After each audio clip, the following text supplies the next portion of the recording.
What's up mga tropa? Scooter Kid ulit. Di ba pinost natin to at nagtatanong ako kung okay na ba siya ng ganyan or ike-candy color pa natin. So naunang nagsuggest si tropa Ruru Gold.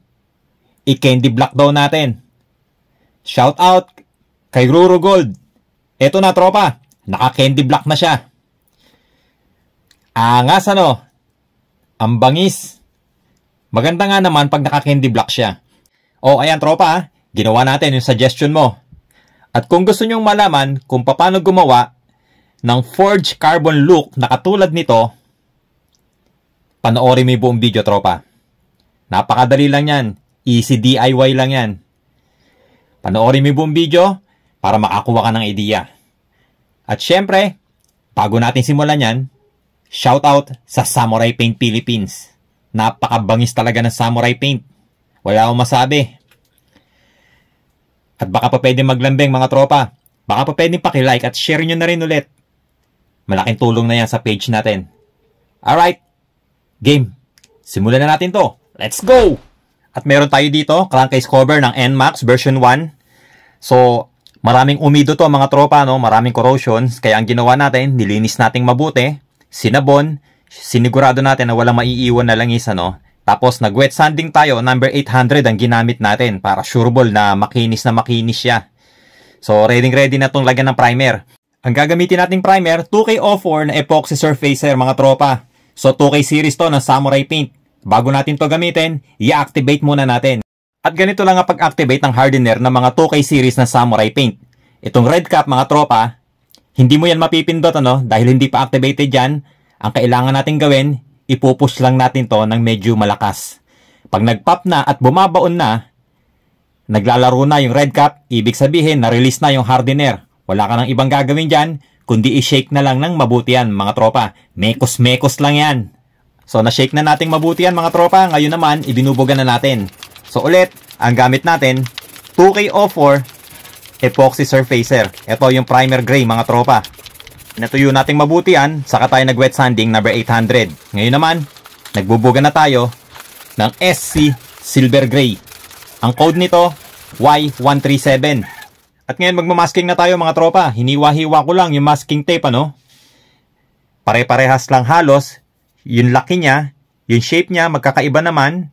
So, kumbaga, walang specific na shape yan mga tropa. Basta hiwa-hiwain nyo lang yung masking tape.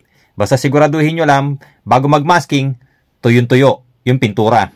At eto na itsura niyan mga tropa. So ipakita ko muna sa inyo bago tayo magbuga ng kulay. So dapat yung spacing halos pare-parehas mga tropa para maganda naman siyang tignan. Alright, so ngayon bugahan na natin to. At eto na nga mga tropa no, nagbubuga na tayo ng panibagong kulay. So ang gamit natin mga tropa, itong ibinubuga natin is sparkling silver. Ang code nito 391701. Tapos maglalagay na ulit tayo ng mga masking mga tropa. So ganun ulit ano, nag-cut ulit tayo. Ngayon ipinwesto naman natin yan doon sa mga pagitan para maganda naman yung spacing. Basta, lagi nyo tatandaan, dapat tuyong-tuyo yung pintura bago kayo maglagay ng mga masking tape nang hindi naman masira yung pintura nyo mga tropa. At ito na itsura nyan mga tropa after natin mapuno ng masking tape. Siguraduhin nyo na walang mga nakaangat, walang na-miss na part para sure ball. Alright, ngayon, magbubuga na tayo ng black. At ang ginagamit natin, black 30109. Next naman, tatanggalin na natin lahat ng masking tape na inilagay natin mga tropa. Basta siguraduhin nyo na tuyong-tuyo ang pintura bago kayo magtanggal ng masking tape.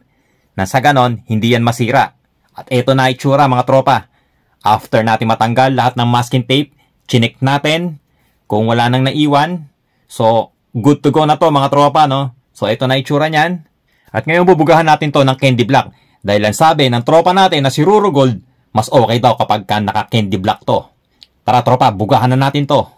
At ngayon, nagbubuga na tayo ng candy black. Ang gamit natin, candy black CD111. 4 na coats ang inilagay ko rito mga tropa para solid na solid yung kulay niya. Pinatuyo nating maigi to mga tropa. At ngayon, pwede na tayong magbuga ng 2K01 na top coat clear. Pero bago natin gawin yan, kailangan muna natin i-activate to mga tropa. So ganun ulit no, itong red cap, Hindi pa activated kaya matigas. Kaya ang gagawin natin, ipupush lang natin to. Once nag-pop at gumagalaw na, naglalaro na yung red cap, ibig sabihin na-release na yung hardener niyan. So kailangan mo na lang gawin, imekos-mekos mo yan mga tropa. I-shake mong mabuti na sa ganon, maghalo ng husto yung hardener dun sa pintura. Alright, so pwede na to mga tropa. Pwede na natin ibuga to. At ngayon, nagbubuga na tayo ng top coat clear. Ang gamit natin, 2K01 top coat clear mga tropa. So ang ginawa natin dito, no, binugahan natin to ng 2 coats. Tapos pinatuyo natin mabuti. Pinatuyo ko yan maghapon mga tropa. And then, nagliha tayo. Wet sanding, number 800.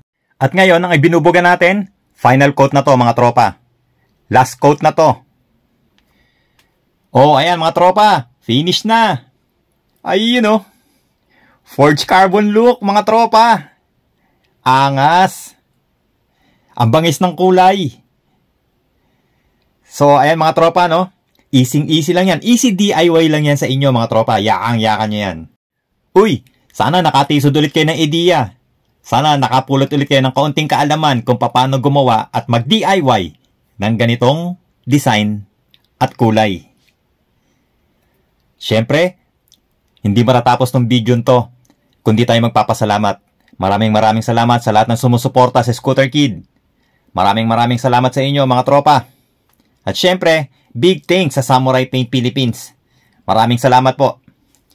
So, ayan mga tropa. Paano?